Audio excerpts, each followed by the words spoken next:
আর এখানে এসব মাজারে বেশিরভাগ পাকিস্তানি এবং বাংলাদেশের কিছু যারা মাজার ভক্ত এরা আসে সেজদা দেয়। মাজার বা এগুলোতে সেজদা দেওয়া শিরক, অনেকে না বুঝে বা জেনে বুঝে শিরকের কাজগুলো করে।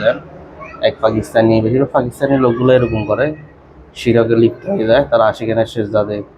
আমরা বিশেষ অনুরোধ, তারা সেজদা না দিয়ে দোয়া করে, তারা দোয়া করতে জানে না, সেজদা করে চুমা দেয়, অনেকগুলো সম্পূর্ণ শিরক, সম্পূর্ণ গুনার কাজ। এটা ওমানিরাও বলে, কিন্তু অনেকে আবেগে পড়ে এই কাজগুলো বেশি করে।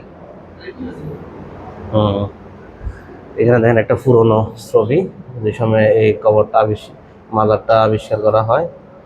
কত সালে এটা আরবিতে লেখা আছে আমি বুঝতেছি না। দেখেন তখন পুরনো এই স্মৃতিটা পাওয়া গেছিল, এটা নিশানা।